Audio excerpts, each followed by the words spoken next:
You may remember that one of the underlying causes of environmental issues that we listed back in our first topic was rapid human population growth.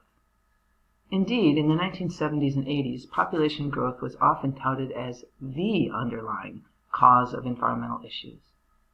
Since that time, several other significant and sometimes interrelated causes have been identified. I encourage you to go back and check out our list of the underlying issues that cause today's environmental issues. Also, at the local, state, and national level, it is important to study human population and population growth so that we can adequately prepare for the future. For example, is our population growing in our community? Do we need to build more housing, create new schools, build more parks, hire more firefighters and police, etc.? Is the population declining? Will our tax base be dwindling? Do we need to cut services? Will we need to close schools? Additionally, for communities, it's not simply enough to know numbers. Age distribution is important, and other characteristics may help with planning too. For example, income distribution, ethnicity, language, etc. Is the population aging? Will more support services for older members of the community be needed? Is there a baby boom? Will we need more schools and recreational services in the near future? Does the population have a lot of immigrants or a lot of non-English speakers? Should we develop specific programs to serve these populations, etc.? All of these sorts of questions are answered by demographers. Demography is a subfield of geography that focuses on studying the structure and growth of human populations. Demographers are employed at all levels of the government, and they may also be employed by private industry, who wants to ensure that their marketing programs are effective. Before talking specifically about human population growth, let's look at growth in general. There are several mathematical models that can be used to describe different types of growth. We'll look at models for two types of growth, linear growth and exponential growth. Then we'll consider which of these types of growth best matches human population growth here on planet Earth. First, linear growth. In linear growth, the quantity increases by a constant amount per unit time. As noted in the definition, linear growth occurs when the quantity increases by a constant amount. For example, let's imagine that a child gets a weekly allowance of $2 per week, and each week she deposits it into her piggy bank. Each week, the amount she has saved will increase by a constant amount, $2. If we graph the child's earnings over time, the graph will be a straight line, hence the name, linear growth. And at the end of a 52-week year, the child will have saved $104.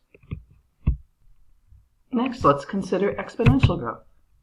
In exponential growth, the quantity increases by a fixed rate, or a fixed percentage of the whole in a given time. Notice, in exponential growth, the quantity increases by a fixed percentage of the whole, not by a fixed amount. A saving account works on this principle. The person who deposits the money earns a fixed percent interest. For example, 5%. As a very simple demonstration, let's assume that the same child has learned a bit about exponential growth and negotiated a different allowance with her parents. She suggests that her allowance start at 1 cent per week, but then double every week for a year. Essentially, she's asking for her fixed rate to be 100%, obviously much higher than a bank rate. Without much thought, her parents agreed to the deal. The first week she earns 1 cent, the second week she earns 2 cents, the third week she earns 4 cents, and you can see that her allowance grows 100% each week. 100% is a very high rate, but since the whole is such a low number, growth is very slow. In fact, after 8 weeks, she still only makes $1.28 per week, less than the $2 she used to earn. As an aside, you can see where the old adage, "it takes money to make money," originates. Consider a savings account where you earn 5%. If you deposit $100, you will end up with $105 at the end of the year. Not much. You earned an extra $5. No big deal. On the other hand, perhaps a richer student deposits $100,000 in the same account at 5% interest. 5% of 100,000 is 5,000. She makes a lot more money. Anyway, let's go back to the allowance example. Perhaps after 8 weeks, the child is discouraged. However, things are about to change because exponential growth acts on a fixed percentage of the whole. A fixed percentage of a small amount is very small, but that same percentage of a large amount is quite large. Let's see how this turns out. By week 10, she's earning $5.12 per week, which doubles to $10.24 by week 11 and $20.48 by week 12. Now she's getting excited, and her parents are worried. Keep following her weekly allowance, and it doesn't take long until it balloons completely out of control. She earns over $1,000 by week 18 and over $22 trillion during the last week of the year. Her parents have sold the house, and in fact, more than a quarter of the entire world economy is going into her pocket. Kidding, of course, but you get the idea.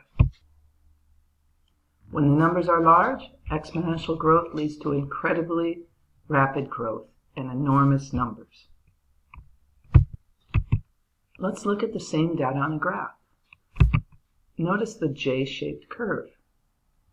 Thus you can see the power of exponential growth. As the base gets large, growth becomes faster and faster. When graphed, the resulting line forms a J-shaped curve. Check out infographic 4.1, Human Population Growth. Does the shape of the curve look familiar? We have already noted that bank savings accounts are a good example of exponential growth. Notably, human population growth can also be modeled exponentially. Notice the J-shaped curve. Where are we along the curve? Are we at the base, where population increases slowly? Or are we on the steep part of the J-curve, where population numbers increase rapidly? Do you think this growth can continue forever? What sort of environmental impacts might arise? What sort of social impacts or cultural impacts might arise as well as a result of the environmental impacts? You may need to enlarge your screen or look at the graphic in your textbook to better discern the dates and numbers. If needed, you can increase the resolution on your media viewer with the settings icon on the bottom right corner of the media viewer screen.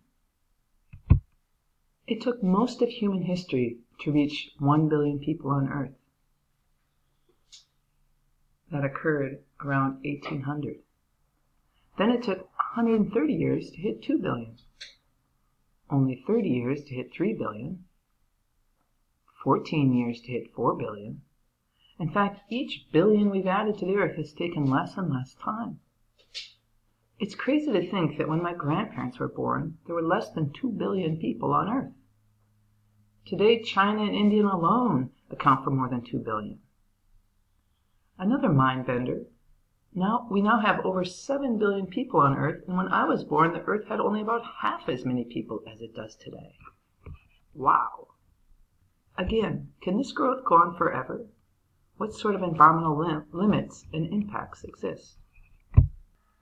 So how many people are there in the world today?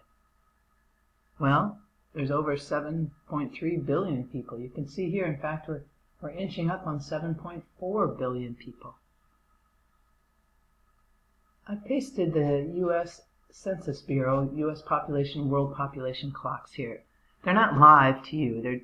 They're pasted in here on June 14th. So that's the data you're looking at.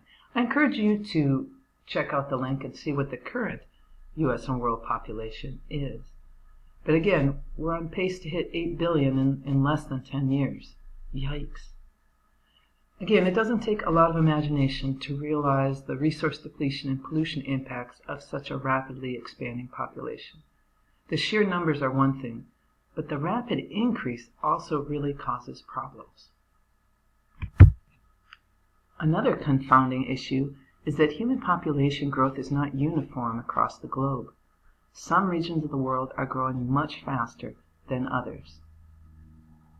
We'll take up that topic in our next clip.